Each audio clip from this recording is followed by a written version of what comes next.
business, yo. Na prokoto business, yeah. Business na business, yeah. When husband and wife enter the business, yo. Na prokoto business, yeah. Business na business, yeah. Business na business, yeah.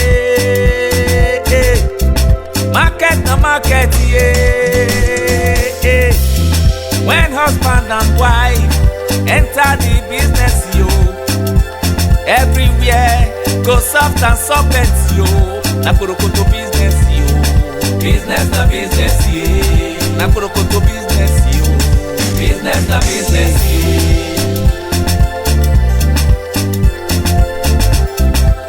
Make ya set into a key, be your boss in your wa. Make ya set into a key, be your boss in your wa. Na prokoto business, yeah. Business na business, yeah. Na prokoto business, yeah. Business na business, yeah. Business na business, yeah. Market na market, yeah. When husband and wife enter the business, yo. Na prokoto business, yeah. Business na business, yeah. When husband and wife enter the business, yo. Na prokoto business, yeah. Business na business, yeah. Business na business, yeah. Market na market, yeah. When husband and wife enter the business, yo. Everywhere go soft and soft, yo. Na prokoto business, yo. Business na business, yeah. Na prokoto business, yo. Business na business, yeah.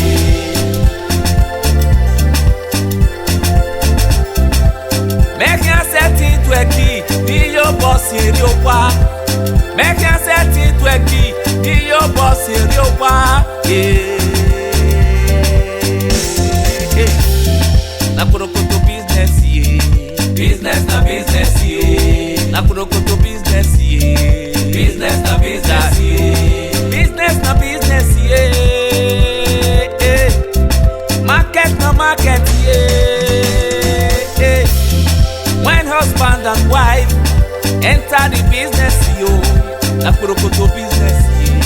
Business na business, yeah. When husband and wife enter the business, yo. Na prokoto business, yeah. Business na business, yeah. Business na business, yeah.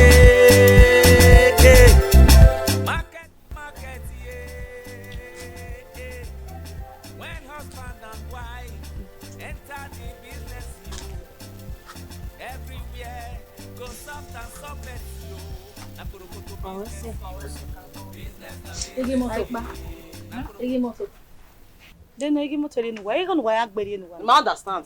Walk one I boy you ni ma gbe. Don't gbe 3,000. Boy lo gbe ni ma wo gba again no. Oh, you gonna do ni ma 1,000 if I know if 3,000 no madam. No be money mo gba. Ah, it's a loy like wa do anyanya odom. Omo mo re ma na no gba anyanya o ma. Don't 3,000 no madam. You go re no ru wa wa 3,000. You know we be our bebe. Oni go ma gba se. Idi mo ya fini ma gba price. Okay, di mo ya fini ma. Di ma ki gba fe we 3,000 ma yan ga mi e. Then I give mu go re ni.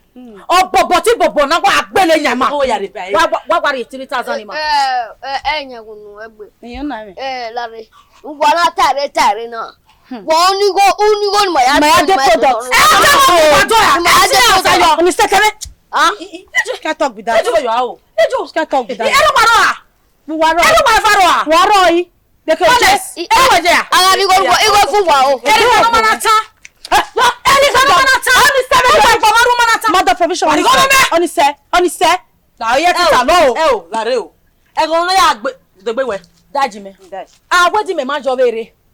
Agwedi me ma ji go rere ne bo gba fi. Mami ege ni wa yo be yan na. Bondo. E bondo wa de. Ona wa ga gbele. Ni setare. Ije. Okay, no ga gbele. Ijo sa o. Imani wa ya ogbe fun oba ni ma. Báyé kena. Toles. Wari. Ko pa. Okay, o wa ta me shin ma pa. Bada di mani ma. Ferrari ma. What do you de boda? Ferrari Kọ́lẹ̀ sí. Bàtẹ́ tí mo sọ permission. Kọ́lẹ̀ sí wa mọ̀. Jẹ́sì bẹ́ẹ̀ yọ. Bọ̀dí gómẹ̀. Japa. Àtàlàyé. Mother permission. Di gómẹ̀. Ugbàlè lórí à. Àwọn òbúgbà.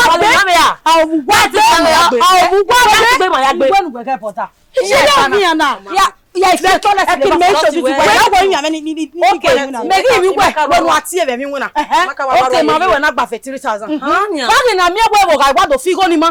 Why what best yen? Go nya product. Why consequence? Wo na gbe wa me figure ni. Why consequence ni ma face wo? Consequence no here. What the consequence? Na me gba. Na pa. Oh, you go me help one. Oh, you go no ga. Aye bowo lo ibi yo gbe. Aze ni na bi kon ge ra ni na le ti lo go na ho bi ni da koko. Na ko.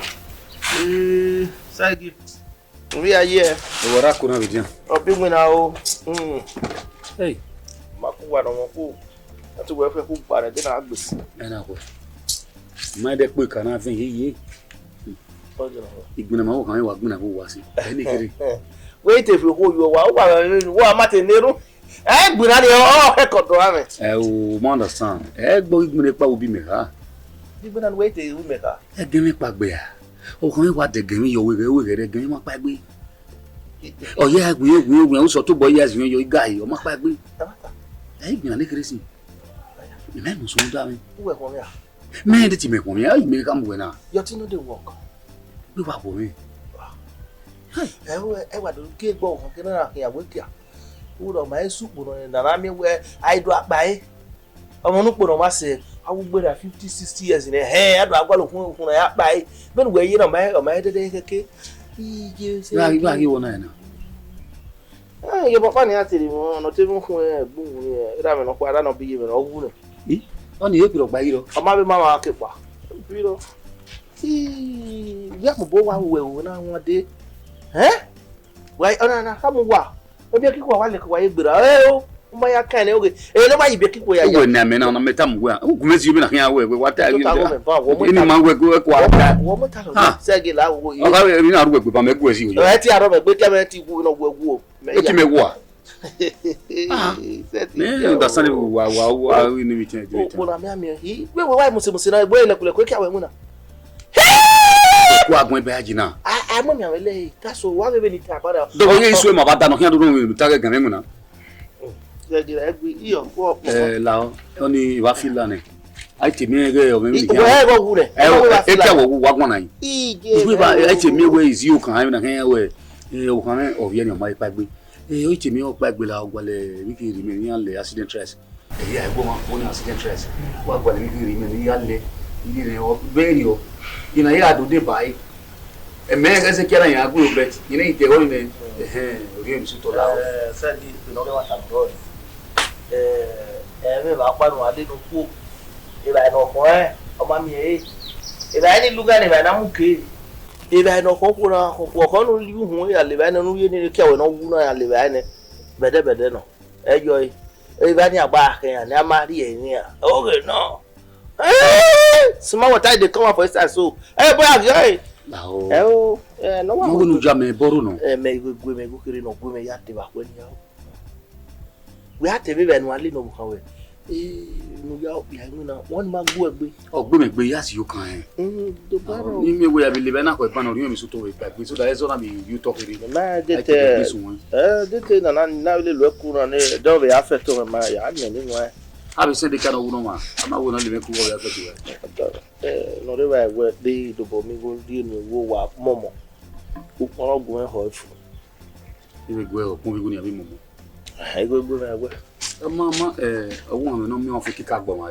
ọmọ itale mero wa ho ya bi wo ya ho ni je mo gbole mi a ki awe mu na uji bi ataro o se ki ame he awe ki ama iye ni agile ya akele wo ohun re wa do we be na ga wo wa aru po me pupa ni yo abi ya yo so pa no hun a iya le ka ma we yi ma se go do no mo ya o se ke wu be ki awu bo wu be po wu be ya owe ọmọ mi no mi wa fu ikika gbo pagbe ya to me ho we wọ́n yóò báyìí wọ́n bá igogo wẹ̀ ọbẹ̀ wọ́ òpin òun iná èkì àwọn ẹ̀mú iná òun ọkùnrin ọmọ ṣe wá ìyẹn ní ìdíyẹn náà wọ́n bẹ̀rù kí a tó àfihàn What a what's it? Amanga, no me also kick up boy. What we go. We go go. Ah, be there. We funu we gbe. We mo ko dan do we mu na. And they hear you small.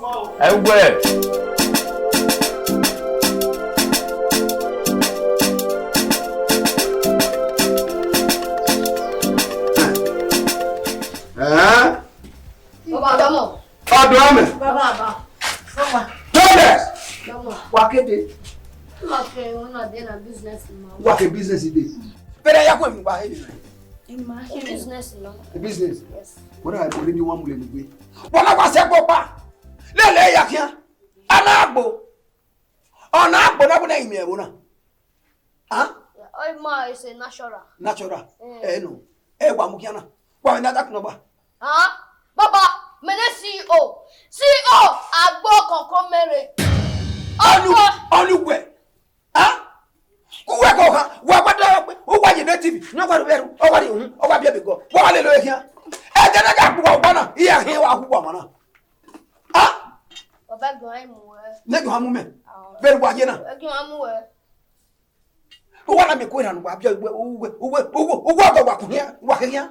Who want to be quit on what you walk over here? Ikwera, the original Lord, no, I will not. I'll tell you by Manato. Oh, to you, ba? They were trouble. They were trouble. What am I? Baba, money did this business, so we go wrecking now. Eh, yeah, we go buy. Am I introduce whoever? Uluba, God forbid. What body so be? Yeah, kaki biena. What do you go? What asani ma money I want. Baba, the woman I want when I get where. Don't work here. Where gani? No, what we doing about we want to do. I wait on a rene, get to get in with Bona. Give me a was on her. And work at the what a mamma in what? I want to wait inside the way. When was I producing me? I for group and what do you ever? What? I didn't got Buabona. I didn't have a woman. It didn't have what? Papa, open your eye. Mashama, Oma. Toilets! Drive your breath from your mouth. We want me to shine my eye. Toilets! Drive your flag in your mouth. Business.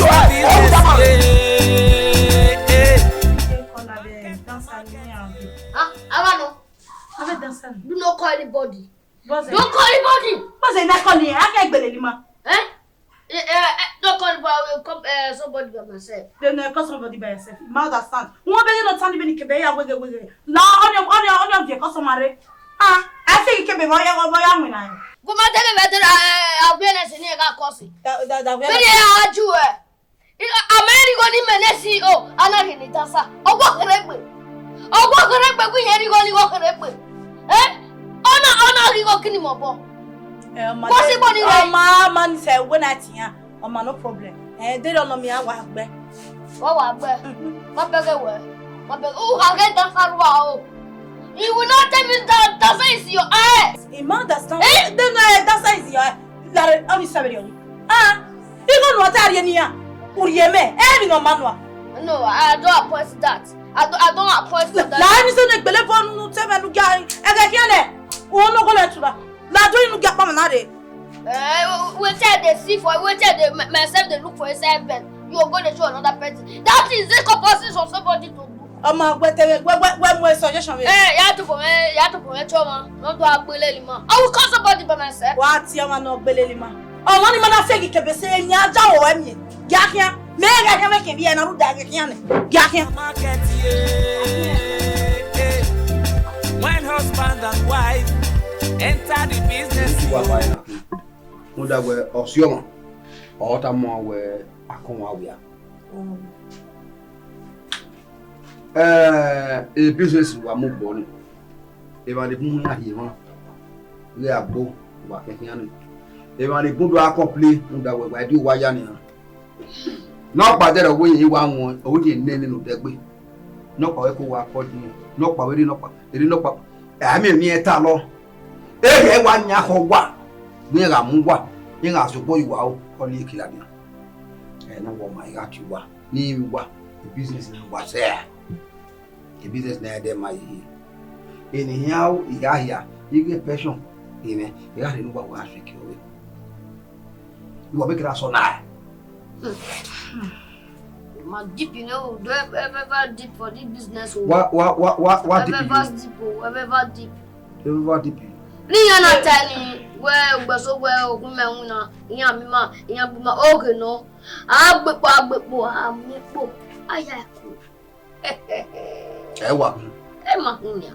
Baba, we could my wife any. Ah, he had to be my sale, my Yavegbian. If we move. Oh, what the head of Yakabili here?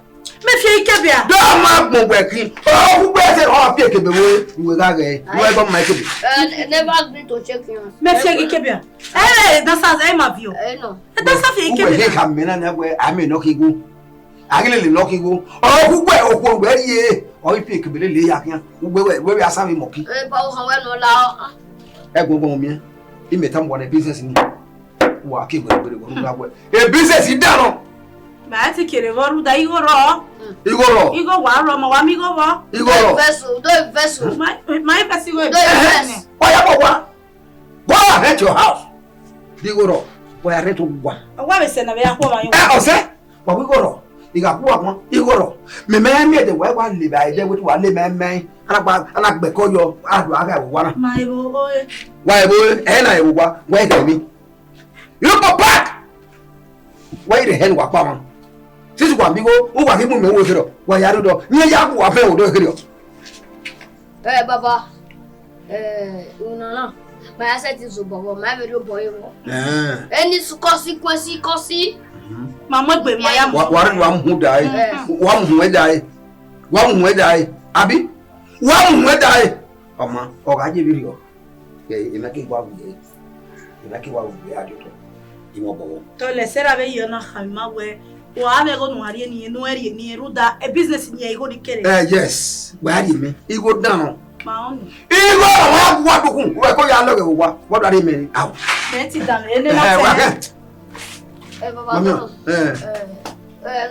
not a private agent. My where are you? Yes. We're investing in the business. Sit down. Don't that woman don't matter. Don't matter. Imrani was job. Me or ya him don't water. When husband and wife enter the business, yo, na prokoto business, business the business. When husband and wife enter the business, yo, na prokoto business. Moti we. Munda we utume ga so hobo. No nya o igbetwe. Ene tolesi wa yina o maya. Moji. Inoji. Me igwe we toles ya we nwuna. Uma we nwuna ya gwale nwuna. E tolesi inwuna ni igwa aje. Owa ona rebi ra re ya fe okun ye wate. O mo be ro ye fe. Awa akukule wuti ukun yin wa ken lu. Ke lu ke ga o hani. Emi ori ta mo we na kigbe. E de ni ado ogun awa mo. Ya wa fere, ya wa vela wa. Ya kinye, ya vele ma eri ya wa ya olodo ma. Ibe pa hin na re. Dino gyogi mebo. Awo ire. Dino go mebo. Okay. Ya le vere, ya go ma gine, ya le vela de. E ko ruwe ha ta se. E wa bonita. O pa me gwa me tolesi. Bi me ya gwale nu kiawu. Ogbe he. Ke iriera ge na ya ro be ekanakara. Eyin he we. Wa ni we no ma me o ma ya gwa.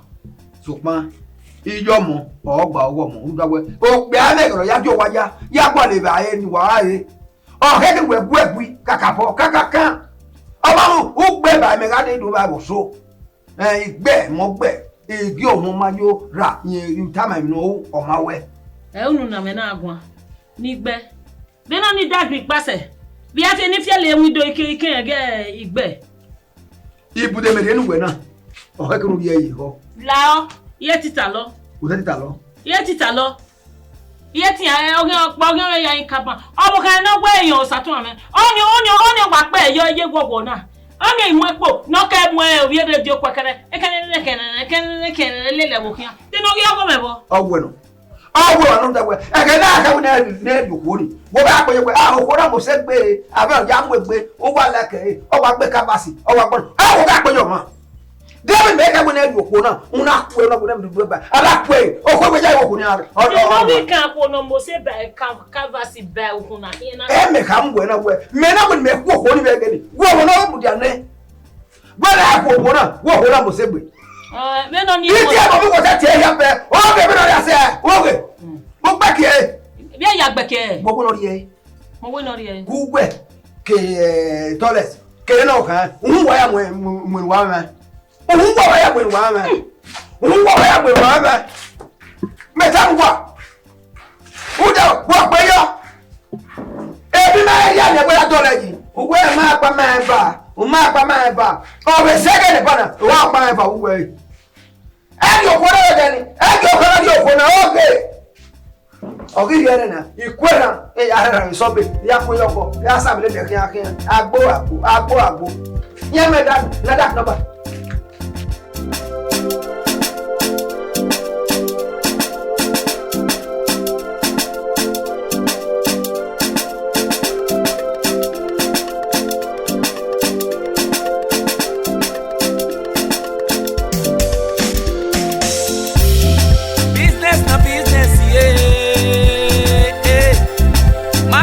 market, yeah.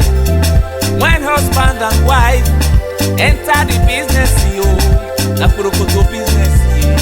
Business na business, yeah. When husband and wife enter the business, yo, na prokoto business, yeah. Business na business, yeah. Business na business, yeah. Market na market, yeah. When husband and wife enter the business, yo, everywhere go soft and soft, yo. Na prokoto business, yo. Business na business, yeah. Na prokoto business, yo. Business na business, yeah.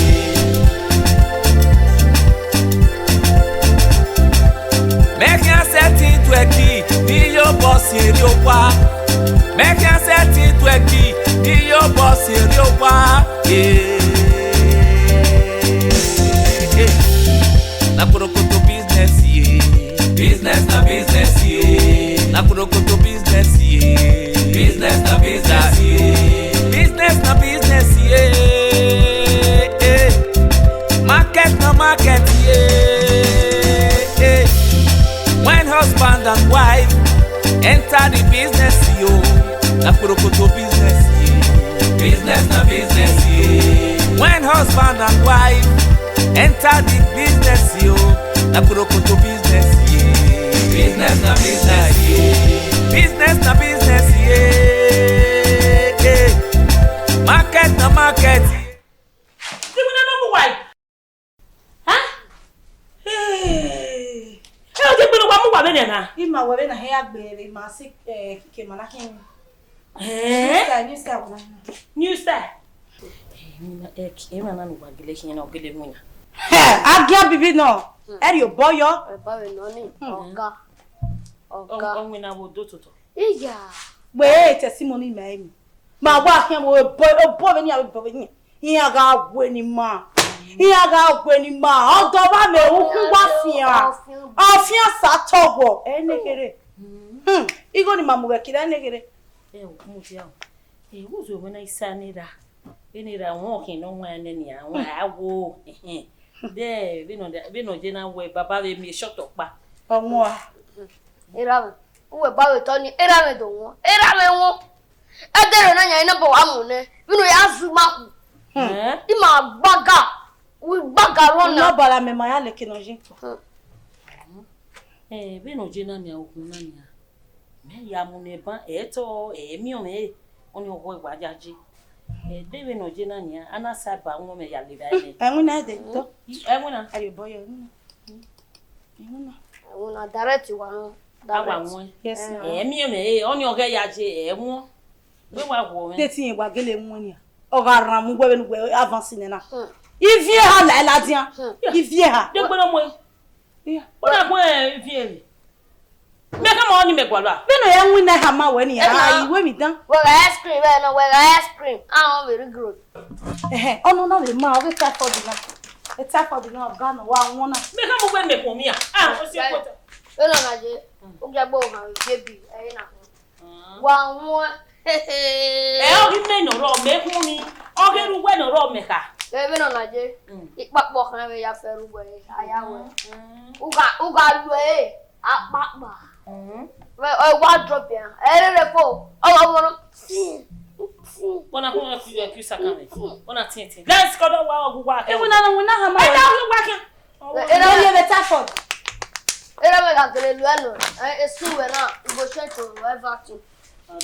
Ba mo nu wa e wini wa go do. Mom da wa so ahun wo ko. Mom. Yakpa. Webe money. Yakpa tele no le do yakire na yo. Oya. Business na business, yeah. Market na market, yeah. When husband and wife enter the Bye, Mosunu Wabo. When come out, ya mio simage amarule. Oh. And I do tell you the whole. Every atta will put out here. Yes. He work one on so calm when I asked that way. Everyone I have been aware. But so me as soon as I hear it go on up again. Every year we have web. What I want to know.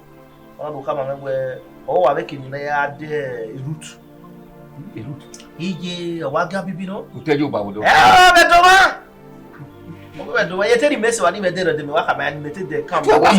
Here, why anyway, can you awake him with the idea? No, we want that. And even if so, what okay, we come out. Why think of him away? What are we going to be? What ye?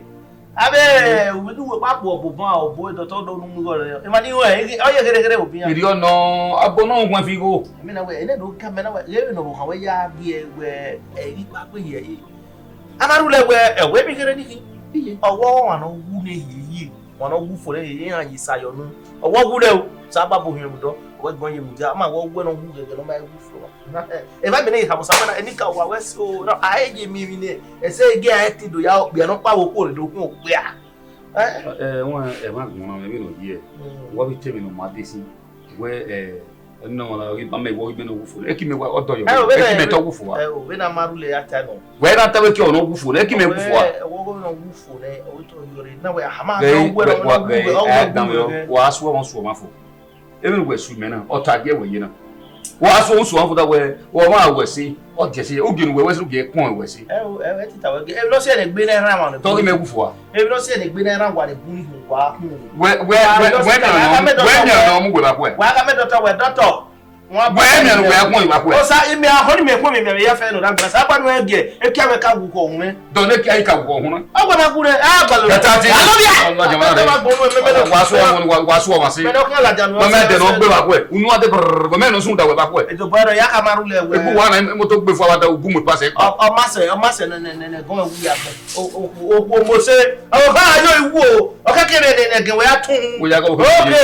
You got my head. I say, you're not good with my own. I wish I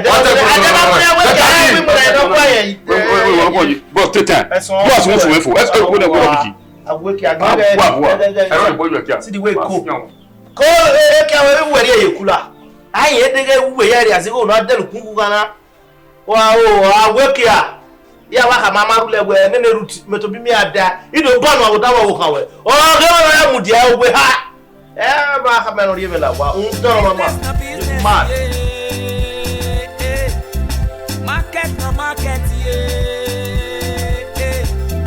when husband Mama G, abokia.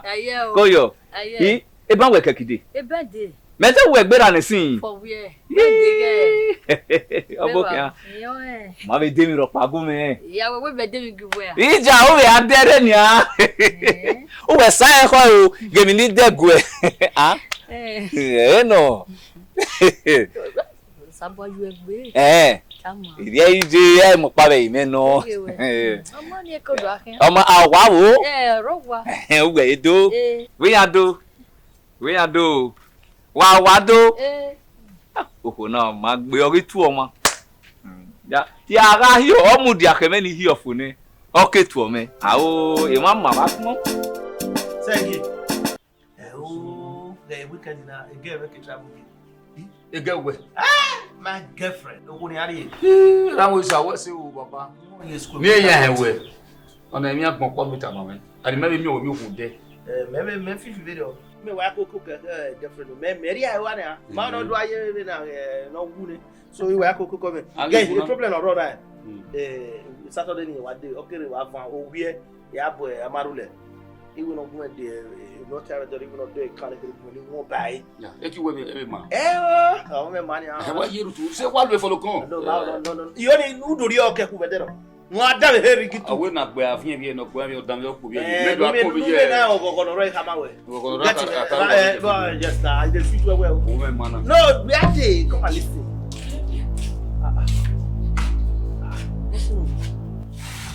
What's no? What ma go ku we dey.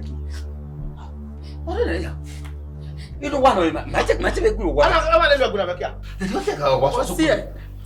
What's say na vie? You no ya ba ya here. Mo se wona ma bo egu ya ma egu no jade o. Ya be ba o pa ya e be ma. Ya so yo kere ba wi so e be ne. E je ko ma te ba kekere ma wo ale. E be no ni. Ibe ni o ko ga o sa ko pra para o sa ko be o be hiyo. Ija. Wa ke bu je o ba. Amo kebo. Pero ya no volvió de verdad con ese ya we ni ya fiacana. Pero ya come. I don't want to do it. I don't want. It is one. No go ma ga wo wa. Now I know your plan. A plan where o wanna dey be me hon. You must be stupid. Anywhere here. What's your problem? Anywhere here. Hey, what the je ma go ke? Ma tra ma kawe. Anywhere here. What's your problem? Everything we really ko agbara. O sai ko ayo. O wa sai ko ma kala dia. Oi papa. Wa ko na be ko yan. Ai ka we really ba. O take mo. Ko ko tell them. No deje. Ba deje. O tell you where. Ese ko sai ko deje. Example. No ke gboro mo. I remember we are me ko ma na we me la we are holding many. Okay. They were getting no fiam. They were getting no. We are holding many. I remember say too blessed. How? Can we we dokwa ko afia ina. I don't know ni ya we mi ro pa wa. Oh, ye be o. O we are me. Okay, me ma we na me. Ko ya I wo we ma me be na keso awe. Me we. Be bros ya ko ho. O bo I'll break you. Okay, ma to no ku se ro jamu ra me. O ni pe pa yo ho. Well, really me la we are. Esa we vie ina. Be la gbeja ki wa ko. What's the dey na vie? Me go be mama. This thing no dey get. They don't come we bo. Face your left. Na woman. Me wo me. Hey, drop your. I was stop. Ọ̀pá di ọ̀rẹ́ sáà kọ́ òdò wá ní àá. Ẹni bada we are there. Ko mi me o ejo ni. Ọ̀nà kẹ́kẹ́ wẹ̀ wá so bọ̀. Wa mi me no ko mi me o ejo ni. Ime kwa. Àpọ̀ yẹ làgbà dé di ọ̀dọ̀. E je wa fi na be na gbeja. Wọ́n dẹ́rẹ́ fi ẹjí yẹn fẹ́ wẹ̀ tàwọn nínú à. Wọ́n mú gbẹ̀ yìí. Ìjà. Àwọn tún gbẹ́dọ̀ kú ẹ. Ebo na ya fa wo. Ika gbe kun. Iye mi awo yi. Onisanu auto agana. Oi koko ogele ndedi. He has start onisanu. Wa ki ane oi fa. Ebe na wo no ko. Ime la wo we a o Si ya o nu. If baba re. Ye la wa ni a. Oh, you don't wrong. Take time. You don't wrong. Igwe. Agwe. Ma ba le mi kyo sai ko. Elu mi kyo sai ko. Agwe. Ya ju amanu sa ju e. Agwe kalare. Ogun oni fo ko. God punish you. Boa. Ilu eti ni na ge gwe. Pagbe no. No banana ni abela wo bala de ja we muna je yo be gbe ari muna. Ya wo e yo de. Wa se la bo bo. Ke bo da ne mata. Wa kele mi kyo sai ko ni. O kele musi. Wa mi kya musi e. Wa mi nya no lo bona. No lu won de oba gbe ne bi ana. O ni o ga de make you. No sai ko ai me mi am. So sai ko musi ya. Gbe gele o ke ki ani. Mi ai mi gbe ya mi le do akon. Shortcut in so say how I ese mi ya. Ba gun egbo bara na wo gbe bi ati e. Ebe no o ke be no je me la we to o ki me la wa o me. O ya la we ya gbe me. Opolo mu o ga fi. Na training be say bi kere e bi e be ha. No, not chop another man food o. Not chop another man food o. O ga e yore boss gbe. O ma e wa wu fo.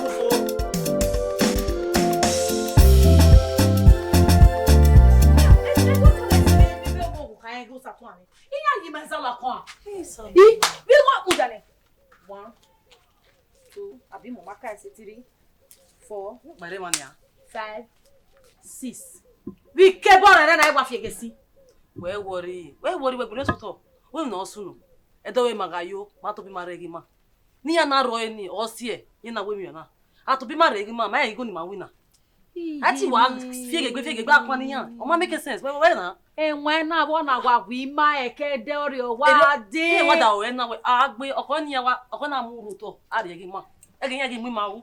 O de water ruda obeye ni unfa 1000 na. O pe ari be ni me kwa ya benkebe ere wa mu e bodo wa mu na ja. Okay. Ona gba gbele 1 naira ba ni 1000 ba. We ga na ye ne. Ipo ye ne. Ona toilet wo kiyan owo kiyan ya aguma ima wu. Nene ku no mama ni ya hian mazegi ya hian. O ma na wa la. Mazegi wo do patronize ya. We ya gwan, ma te ma ka une. Ma to bi mare wo. Ma. Tiri taza na kina. 3000 Mama, sa we so.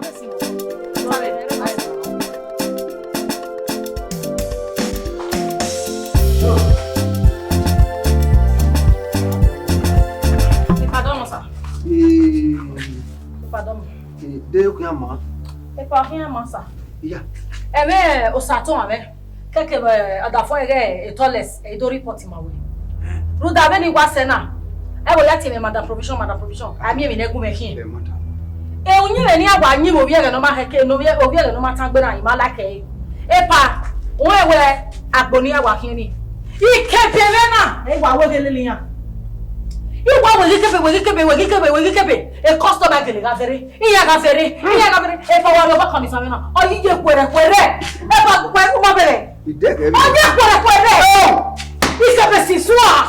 Iga bomwe. Ibo mi kebe fone. Iho imie. Agboni ni agwa kin ni. Ma bo give am wa gba we kebe. Mere gba kebe fun wa. E pa ye wa we ni kebe. E we ga fone. Digo me, inya babo kan yakwa mu la wa. Iya. Digo imie. Ikebe me ni fefa. O ni fefa pa. E pa. Idege. Osunu. La. Gay, ye. Koje. Lambo. Toilet. Keke o kan. Ni wa so bona ya. O na pose udo. Use ni agbe ni kere. Awinye. O ku go ni ya. Igo lo aka bi bia ka wo wa mona. O we ki efie ikebe. Ye ga bia ikebe ga bon me na. O we kebe ne bo afi go ni. So pa ye ga ri wa. O boloka. Egi no. Ari won ra ni. Ari si. Ora fi ikebe ma o ni je. O fi ikebe. Ikebe he wa ko. Èmi lọ parí lọ. Ìyẹn pa ìyẹn gbẹ agbọ̀n. Ìyẹn gbẹ anstan. Ìyẹn pa. Iwa gbe anga. Mo mi gbọ́dọ̀ gbọ́ kẹ̀kẹ́ bí mẹ́. Wọ́n ṣe ẹ̀ na. Ẹ tẹ́ ló pẹ̀rẹ̀pẹ̀rẹ̀ na. Bẹ́ẹ̀ ni. Ó ní jẹ́ wẹ̀rẹ̀. Ìjà bọ́ mi kébè. Ìwà bọ́ mi kébè bọ́ ní. Ìyẹn wọ́n dà fọ́ yẹn wà mú. Ìyẹn wọ́n mú là wá. Oh God! Ẹ má wọ̀ mẹ́mí sá. Lao, èmi pa ni awa yin. Iga agbo ẹ̀gbọ́n wo re. Iga wo ni kebe e. Iyo e.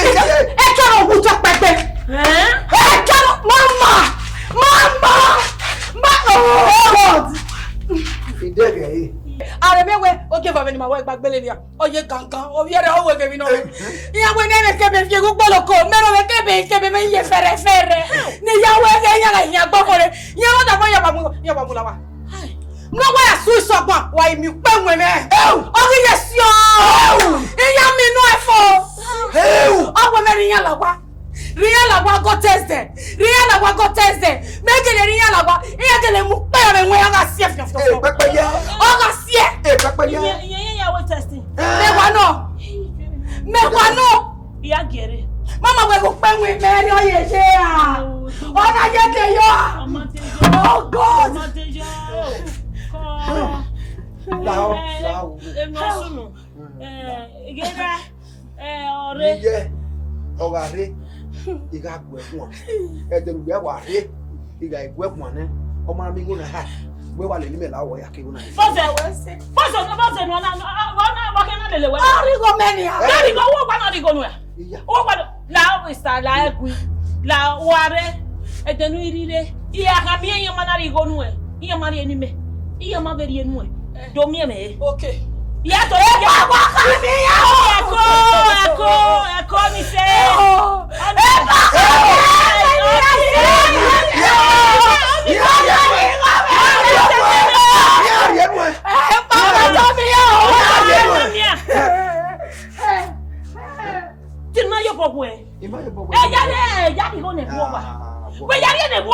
Botona.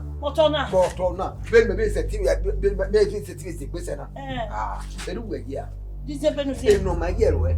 Vedo kana pon sa e ma boka. Iga agba gbe ne. Ni am e wi de kan ye. So kwa enwe no mu kan na.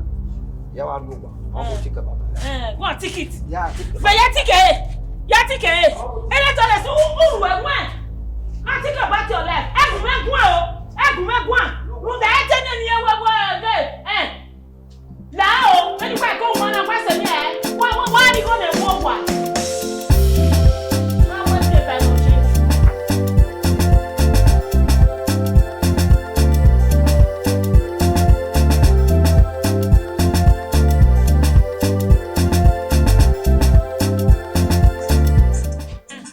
Yeah, what they did. I didn't make it. Yeah.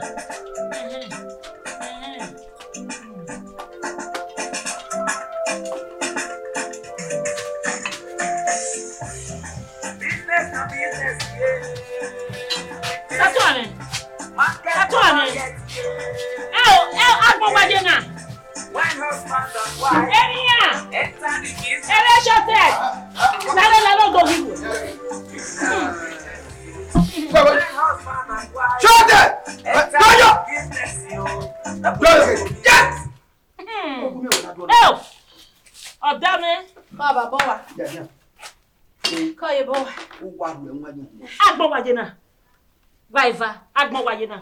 Satohane. Where we just put it? Hey. Man na wa pe. U kwa sa sare. U wa pe le da. O ka ba ke bu lega. O pa jo lo wa pa. Pa jo lo wa pa du wa ma. Ma bi o ka ga je. O ma bi o ga je ba fi e no ku wa. Mami go bo. Gunwe oji e wa. Where we just put it? Ikwera. Ke ti ba America. Ya kini. This school joy, this school joy. Let's see my pa. Shut it. Everywhere famu. Everywhere famu. Wo ye to le si we na. Wo ye to le si do ekinodo na.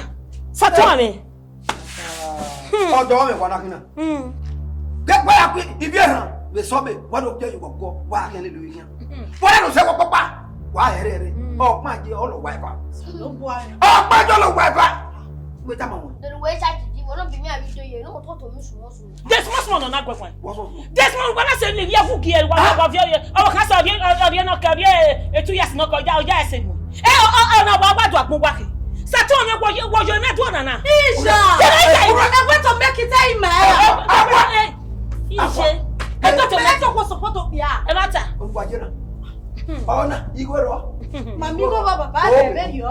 Money all day. We dey see money o. Ko go do fi kebele nu wa o se ma pa. O wi ni. Wa ma yan no gbele nu wa. Dey no fi bo yan fa no. Ne wo no ro. Madam provision. Ba te mu gbe bodo. Go wo sunu. O wa wi kebe wa aru yo aru. O wo ma sa ni. O wo hu ewu.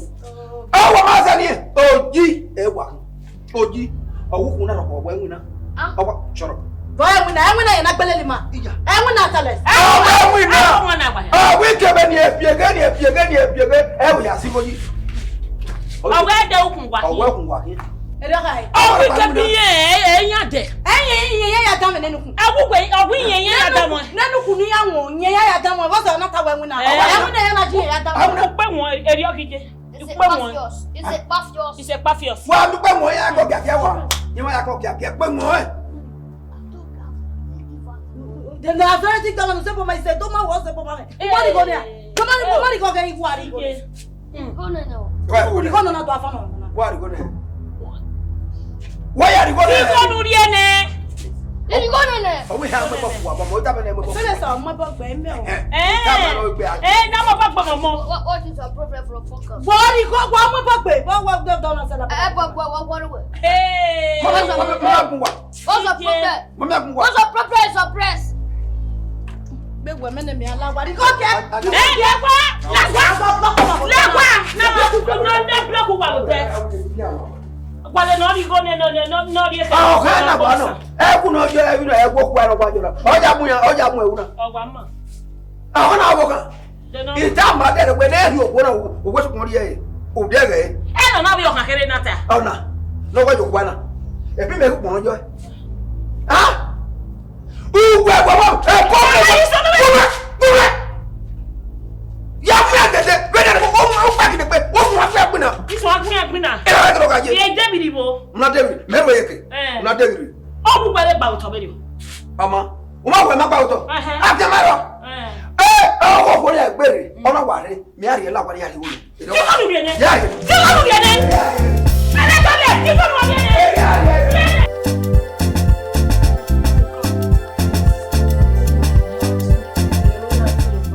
sister, no woman not be a cotton, no one with that for.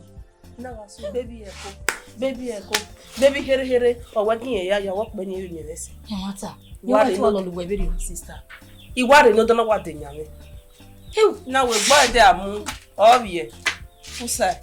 I see, Bassing. And then he was going now, again, I'm here, we're back. You can worry any.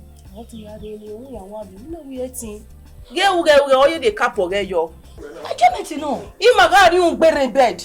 I want to Natana now, a party on the seal. Or we are the bear deba, or when you might be here. 1 week, we are going, my sister, you down with what they have said. But they are said, I don't enjoyment or the Regina. Enjoyment. One assistant will be. Yes, you make a big white to town. How many young work going on here? See, but a female, you are go, and it will love me. I'm married. Yeah, I'll go. Enjoyment will imagine on it. No, daddy, we are a cake and I just know daddy. I take over when I wait. Other for go. No, Gala. Bogo, only no coco. I say, what we are. Magui. And no more about Bagui. They don't get them more barrel. They have both and say, okay, no. Didn't move by cook. I made a fool of here. My sister will play me. On your mother. In my father, you bury. I was up in the walk room. Nothing. You bury bed. Hello. Properly enjoy. If I don't find your own bed, you're going. Don't was a boy. Me walk. Lost me, remain and baby. Here, where's you? Me marry will make a quick idea. If I understand, you must be stupid. Hey, correction. EKINOKHUA. Ebani agboya diama. Why na mouse wo kude. E da fi na ni na so, o do anya karama we. Ekwemu. Stop that. What's the problem? I got him when you were. I was going away. I was going to now. If you are your own. I will take what I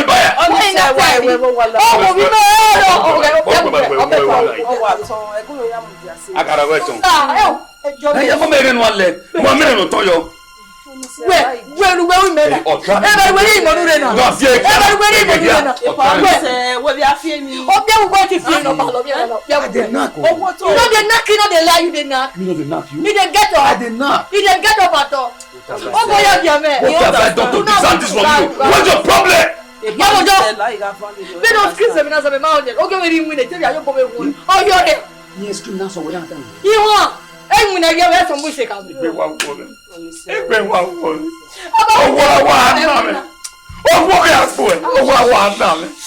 Hey, Mao, where I saw. Where? When I do a funny now, I don't say yes. You just said that. Me not say yes. Get up. Honestly. I was yet in a. Where the problem was yet in a. Yeah, we are set here. Do I come out of the phone when I saw one? If you go only one leg, how many are for young men before and I saw what happened in a bed? Oh, no, me for kick up. I know what. But I promise you, if I rise, you go smell. You go here anyway. And they can't. Cause well, anybody you say one or another. I just Kenya wire. If I land with the world. Example that. You know, just Kenya wire. Wait now. What have we all know? When they If I was the boom lamp cut here, of him, my one, what I take money. The lack of their boy. The lack of them. Now what boy? I tell you, every affair of where is one here. A lack of their. None of blue on there. Who are here? You be a German. you never know your own now. What am I here? Dear man, black on there. All of you. Now, I can't know who you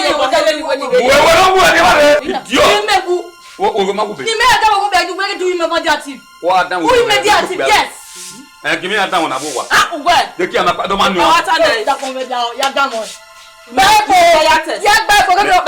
Black on us. Give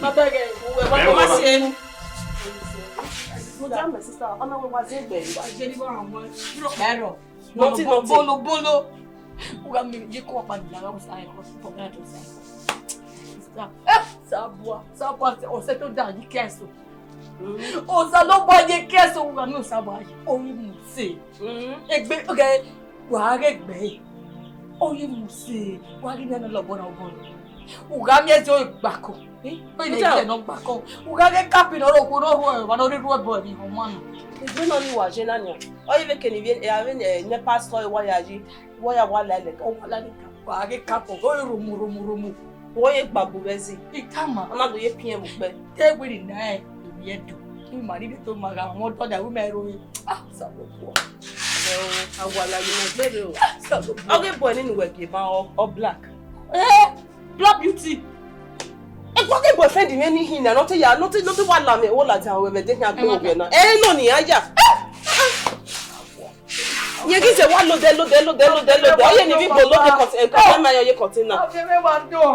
oh, Jesus. So, you don't know your door, Papa. You have a look young girl, you love your quality. No. I go say, but I can't give me my warning, anybody in the one.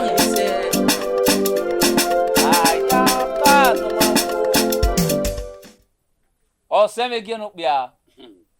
Bros. Nia, I will do Bowaji or Tansuku, and I told you my Fwaja. We are good day. Now, what the water? Who not a yoko with her? Who are the time we call Baba? Nene Kiana, Echa, or even Rodicake. We remember who were not there. And you're walking me at the Equa and Wally, or come at the again, you are Temuyana. What that you are here? Or at the end also what before. In my web baguia.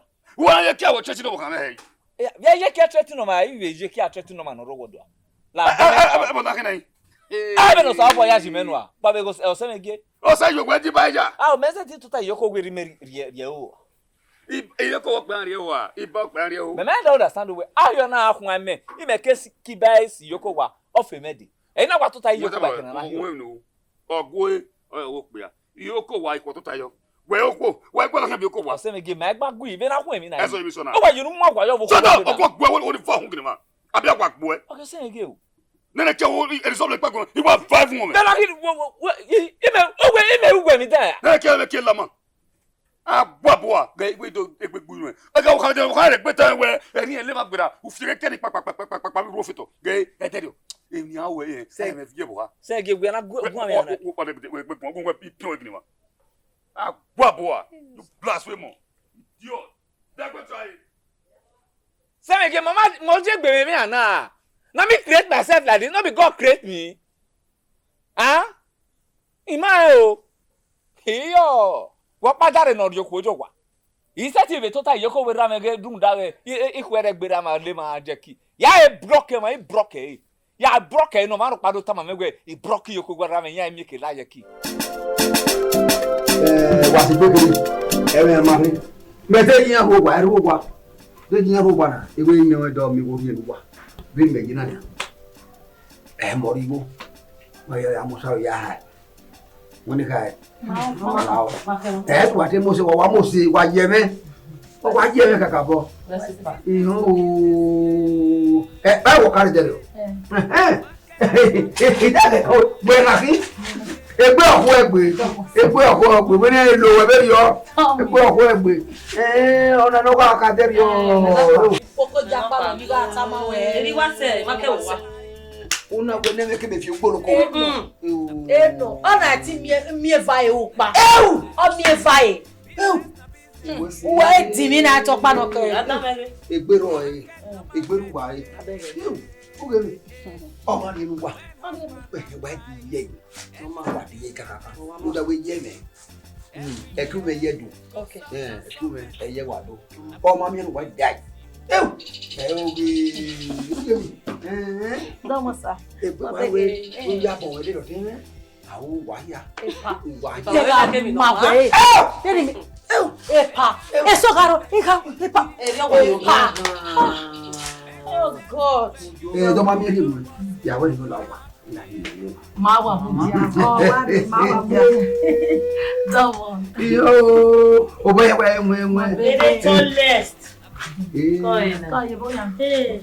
Ime bi mu ya no soto. Eya di so sa wa na bi no. O we ma sa no. Ya me wa bo re yi mo. E me ni yo bo we mi ya woni ala o ni aga. Ni aga gu. Ni abo. Bo kegbe. O wi bele wesin. Yi de bu mo di asin. Ibere nu. Isi ya ni mo re wa na. Aye bad bo wa. Aye bad bo wa. Ya we amene we mo te bi. No. No te me ga. Oge. Skodo. Ye mo na 30. Come. Ona be do ba de. Wa do ari ogwa. Ibo wa do ari ogwa. Omo mi gori enu kwa. E to le si mare mania. Era mi gori enu kwa. Wa ari go ni ma. Ma kenya ba. Wa kenya. Ya re nya ari go imani ma. We to. We me ko kwa na ya mi ego. Ye to less. Igo ni go gwe. Igo gwe mi. Uri medaya. We di igo medaya. Igo gwe mi. We na yo fo gwo obosin. Igo gwe. Ye we ha mo re wa me ni ibo gun ya ko. Ne be kina e wa. Obi ara yin mi ame. Wa to. O ta ma me gwe a be ni gbe me na wa soft say. A na lo me amari go. We ma wa na ka do amigo a. Ya mo gwe ra. O na lo teme. E tu we wo gun na ri wo no e lo ni. Ye. E si yi. Gwa bo e na ta loji. Do mo sa. Dari uga. Oma, ya ke. Duga no ki. Duga no kana. Duga no.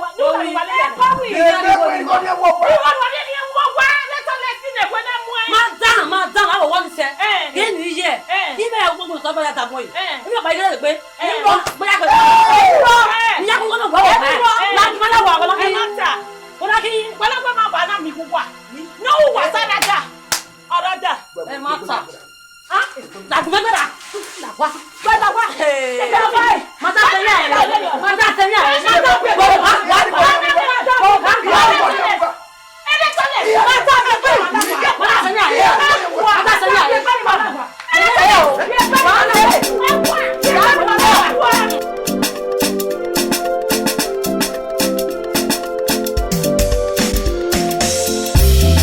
Business na business, yeah. Market na market, yeah. No, nah. What my work, but I haven't here.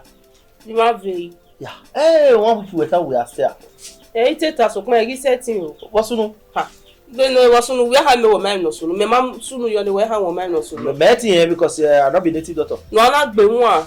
Waru. Okay, I know what. Yeah, I am a man. Yes, so the one I am so the one and me and we know. Manguya Bogo was now. Maybe I have when I me capable. I met back back. Can you do because me as a 70 years in okay, you will have no one. No get deal with 40 years. It was shopping at all. Who I swear that I remember why me walk cable. All to work below. I don't go lewa. Oh, you are Eddie Baby, and not to yak be one. don't tell me that. Why were no cable. Yeah, me walk with wherever? Every man walk with a love here. Oh, we are by way of here. And don't walk when I'm very no banner. And me my ear was say. my ear Japan in the Bobe with Hannah, not your poor Monsieur or Vivovia because I mean, with them where yo, this is not condemn my own. So, you know, Waka. every me with them when we mean. I said, yeah. Wait, I'm going to I'm not if you're every day or I'm walking here. And I have no mere fear. I know my you. I'll where you are. I know me off Chicago. No. Lao, you tear us up on you. Go on. Oh, Hamena. You're going to allow one. Me are la one. I have a bullet. Babana, I'm ahead of me. What? Me a time we separate me, man. Where tell them your man make I again run away them no my me. Uka ene muna. I will so. How are you not time na beto? Telephone chat no wire. Why you no musi ale gabu. Webu. Oni na ta tele o ke yani. Amarule. Wari yoni. Jawa yani. Mugbe.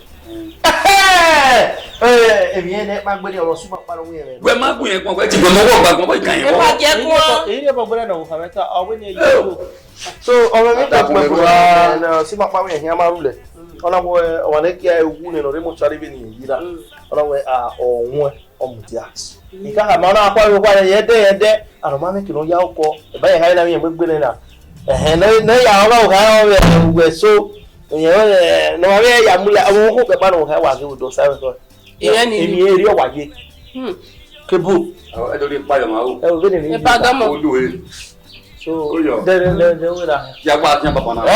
Ya ka wo pare. No, para ma mu de mo de tun. Ko pa wa wa ya bi e.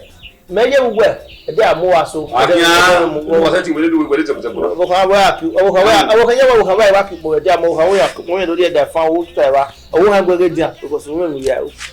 Ja ha. Ide o. Mary yo ni. Mary yo ya le te o ka. Ni ma. Ya te o ka we no do ke tele wo ma o ke pale ya wo ya. Ya wo wo ro gbogo yo. Ko gbe ge no ya mo re yan. Awekia. Yan. Japa O fo na awekia do. bete ni mi an we ri mo ni o. O we ra pa. Baba na di kun ani mene. Igbe na park ni. Abo ku wara be me ka ge ya mo. Eru tori we. Obaso 10 minutes. Ya ka ge ya mo. Ya le rie. Na baby de o. Mama. Ma ni mi e pa ko ye bossa. Iya yi wa pe o don tere. Na wa pe o.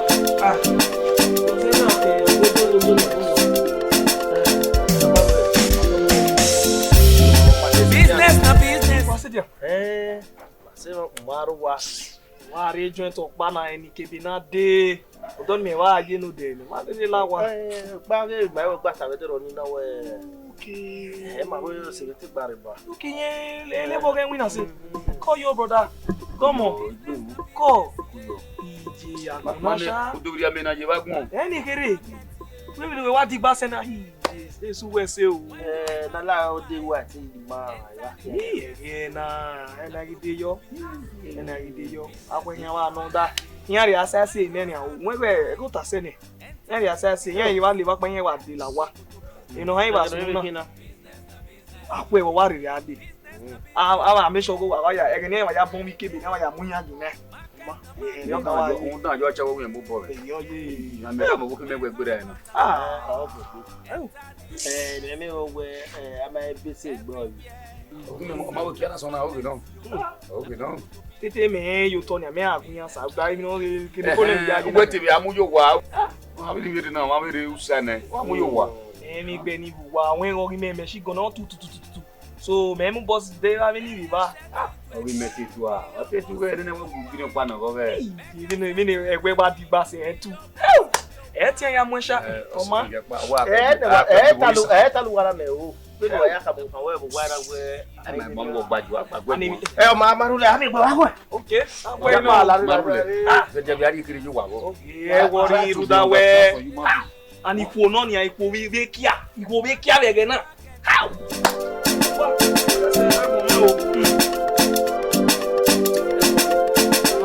Because me ga man no de. The boyfriend me ria o wa pa. O we ni no pia no we mi ne no. Ya je gbe ya mu dia mi na ko de man na load.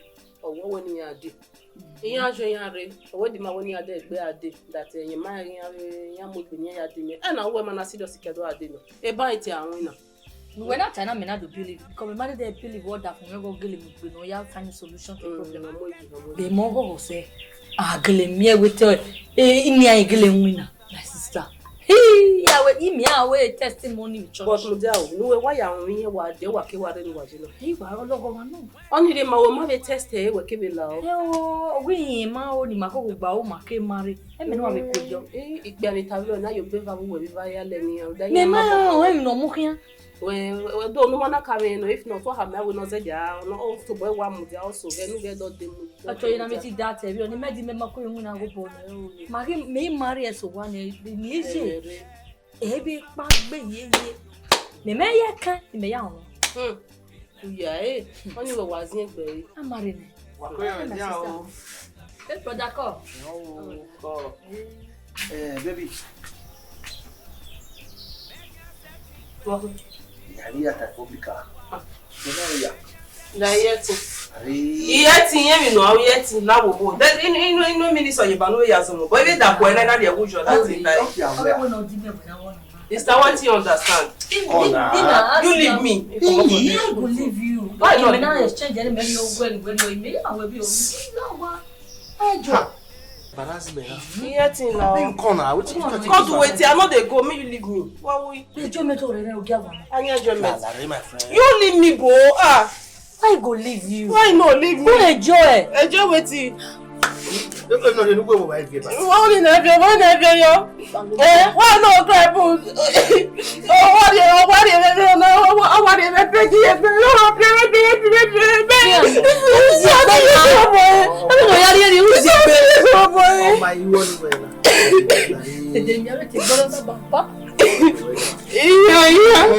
Oh God! I'll do you like that. I don't do. Oh, I don't baby. I don't baby. Okay, do that.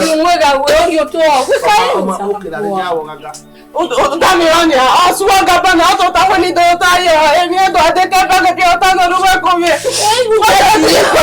no fetch you well there you ega ta me ya pare no makwe Embarrass me.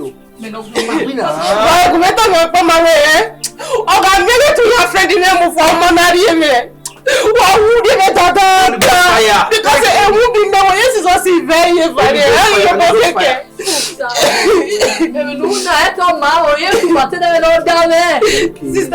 no down. Mom in the past tree, in the past tree. Okay, let it go. I will go. They talk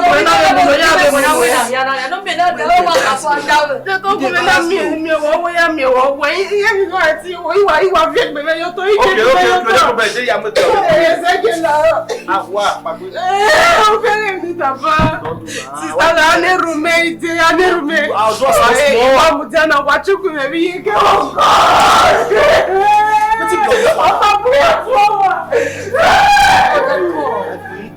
my God! I'm gonna put my fear. You can see your power and I will not doubt it. Yeah, but we are soon.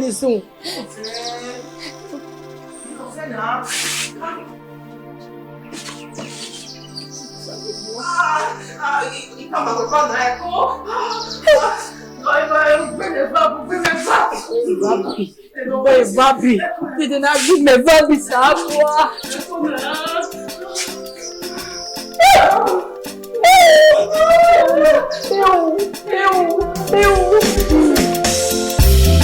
Business na business, yeah. Market na market, yeah. When husband and wife. Uremi, where's the What's that when he made the West? If I want to see another quarrel, they baby. I don't know what he come in over Yamana. I don't know what kind of Yamana can end up with. If I don't know what you're saying, if no one can see it, they are so real value of Papalara. If I want to remember now what you are old. And anyway, come here. The world can marry me. What do we make baby? I can't. What are you? Here where any time now. I do what I could tell you. And you call you a can you or when you had the back way. Was it good? I didn't. They said it's big. So again, say said it's a bed. But I want him and I make me maybe no one many days. When he made our what out the away for friends here, or what you was you with bacon. But no, you look at any. You're making up. But we have to make a baby.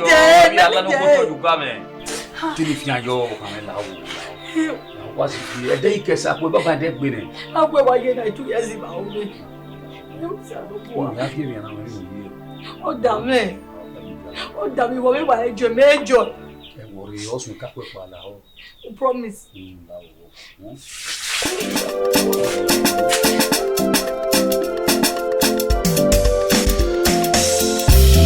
Business na business, yeah.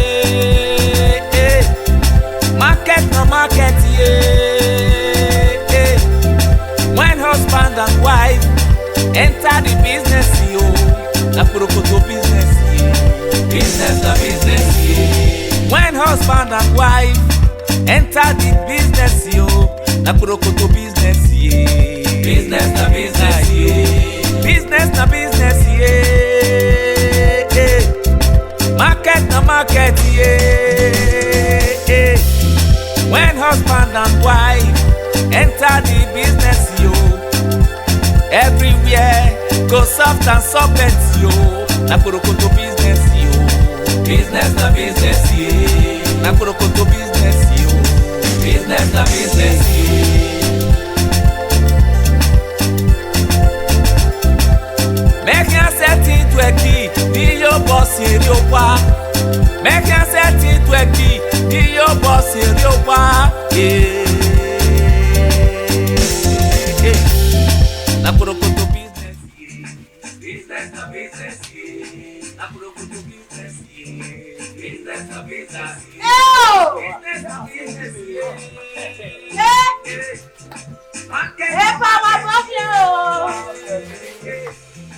When husband and wife enter the business, na Kurokoto business, yeah. Business na business, yeah. When husband and wife enter the business, yo. Na Kurokoto business, yeah. Oh, where are you? Business na business, yeah. Hey! Yeri mo wa para wa. Yeri mo wa pe mo ya entertain ma. Vamos a.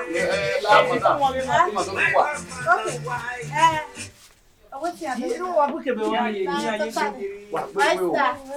Vamos a. Wa bokia.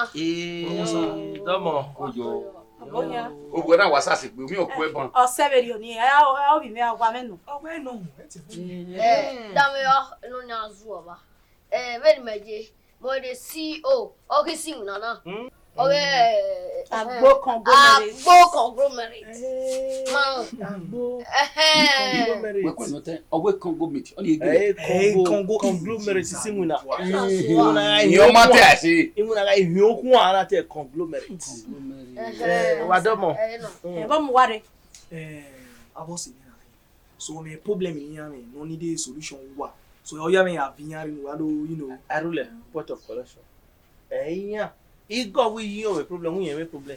O give avena yin o problem. No wa to Wa to na. O wuti affect one, affect all. Oh, na ma affect me work on me. How you know the work? Congo meet. Dini gbo feni wasa ni wa. Wala o. Egen mi pa gbe yeye. O ki àwọn kan me se driver lo kan we moto. O amoyo wo wa he yo. O amoyo digbidigbi na le. O jo wa oku no wa radio wa me. O kan me yin ki pe pona oku re de no. Di bi ore na wo ta chale ne. Bi o pe na ito ga kimi ye ne. Wo mi e. Eyan fun mi. O we na mo nu tu ta. Agbon lowo modin we ne be mo pe a. De egen mi pa gbo nu. Say domo.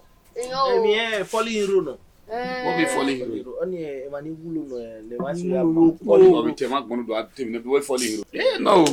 If you we more than No bo wa ti. Oh, inferior. Mama mi ya. David ro na ari ne no ya wake up. to wa gba. Opo igbigo. Do bueno. Igo no gba mo so ma.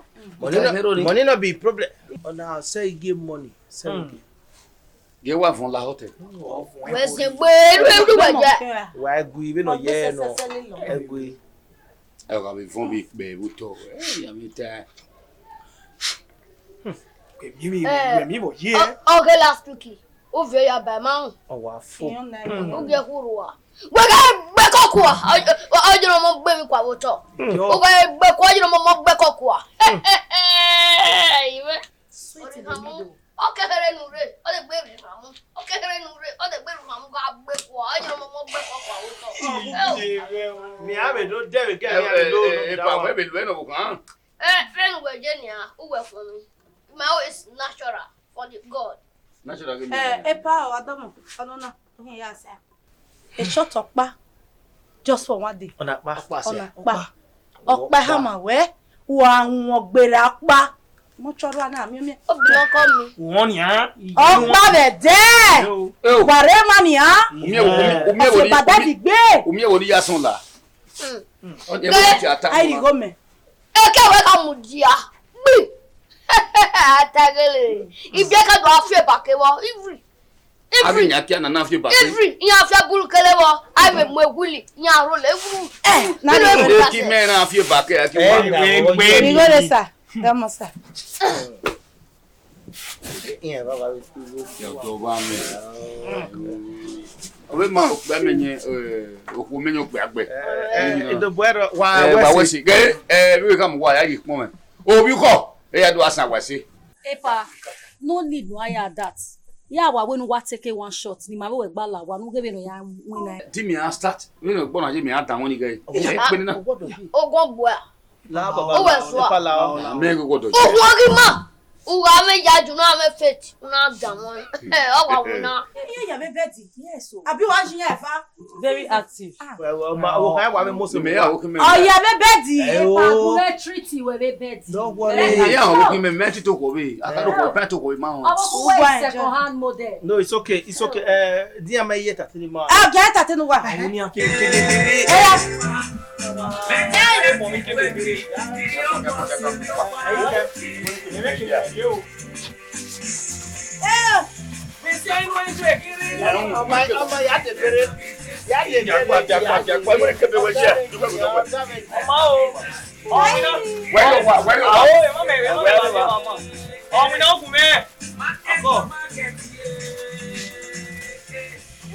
When husband and wife enter the business, you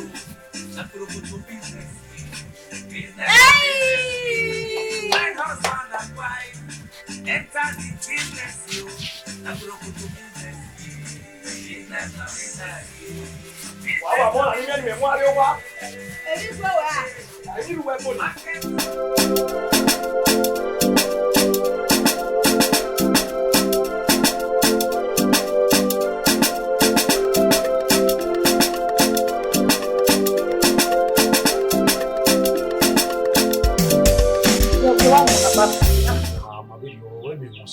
Iya wo won la won na fo. What that you wanna buy? No me na wanna say you wanna. Where am no yet tell me. No na pa ba. Ase pe de pe ki mo na ba. No. Bia wanna hele me wanna. Ase pe mo bi ba e. Say dia. What's on with that? Yeah. We no mo. Re ki no ba won so mai mo ro ba. Say dia. Ana agbon ma da dia. Ono wa ki won wa mo kun do mo se won na. We na ya du ku mo re awon. Eke mana ya do ya ka yo ma we be no vone we won copy na. Ya we di kuna yo. Won copy dey. E dey yan ka e na. Please one won for bana no me na be last. Oh, that ho yen gu here o sin gbe re. Ya we won copy ni 3 days o ya mu na fo. Ore we ba lo ye kono na gbe da won ku kide. Igbo ni me gwa lo. Me ba be tana won win na wiki ma wa pe gbe yo wa ni ma ba gele ba we. Egbe we gwa. We ni ya di ya ka ma egbe we gwa. Mo ga complain ni. Ya we na na we ge na won won short on gele wa won fo. O izegbe. Ya we kere no. O ga de. O ga do yo na place we o ge na. U ke lo sunu o. We ba won na ba no me na. Egbe we Me ka won. We ba won. Monare. Maya do we ni ya ge o ga je be o we. O ma wu. Mo bu abara no me na gele win na say. Be ri o. Because ukure wa ai mo e. Ro ya mo na. O wo de no. Oh, see, we na tada from 30 to 1 hour where have. No matter. I wait 30 minutes in your car. We don't get veni. They we veni at all. Oyi da ko aga ga be. Oh, veni. E ko fu ba e ka fu we. E do ya mu na ko ke sumere. E yo mu na. E na iya wa vena. Oh, vena. Ge me gbe. So bo ya. Ada zo okay. Mi ase ke so ge arule. Ni ka ba we mu na ha vena. Gay, cool, every I give you a business na business, yeah. Market. Yo, tem uma boa aí. Yeah.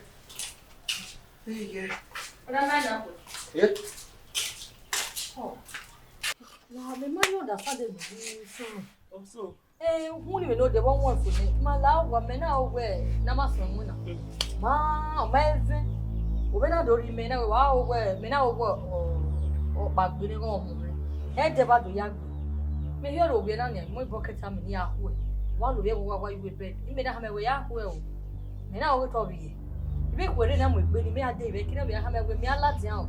The position all we ejo yeje. Me no we wa ejo yeje. Me tie o ma ho ni me, tie o ma ho ni me. Ibe ye we ri o me ma understand. E bi enu kun ya wina. Ko do ku me check na because e gu me gun an. Say it.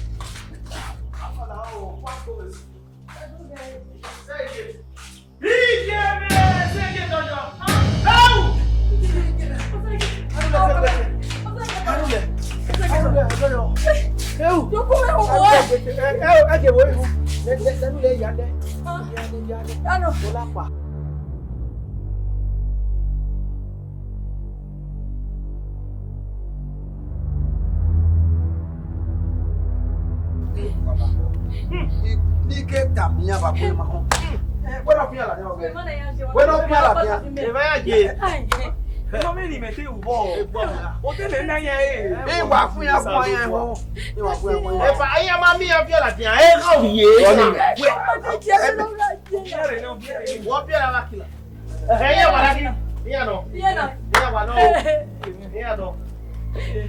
Gaya dia. No wa gbọ́dọ̀ mi me.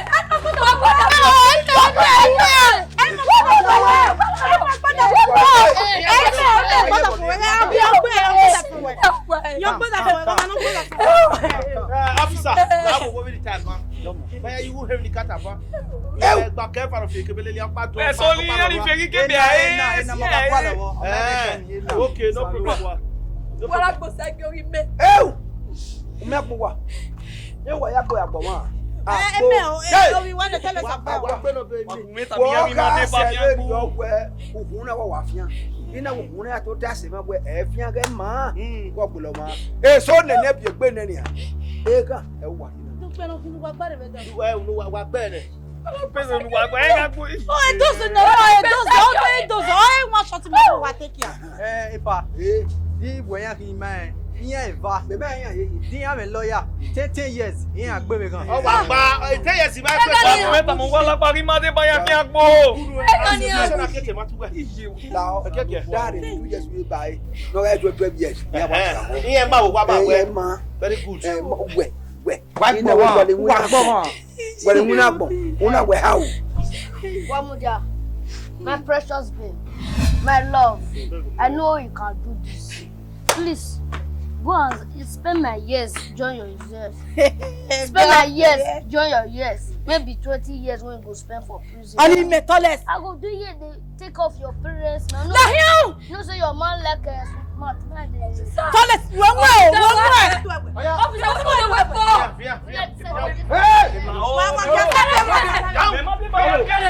Me ma ki an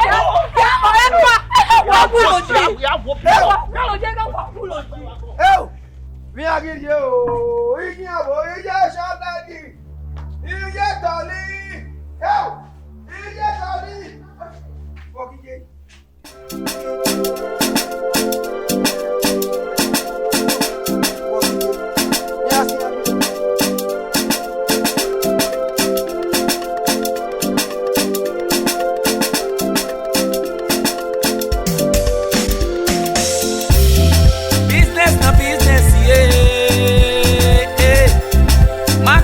Market, yeah. When husband and wife enter the business, yo, na prokoto business, yeah. Business na business, yeah. When husband and wife enter the business, yo, na prokoto business, yeah. Business na business, yeah. Business na business.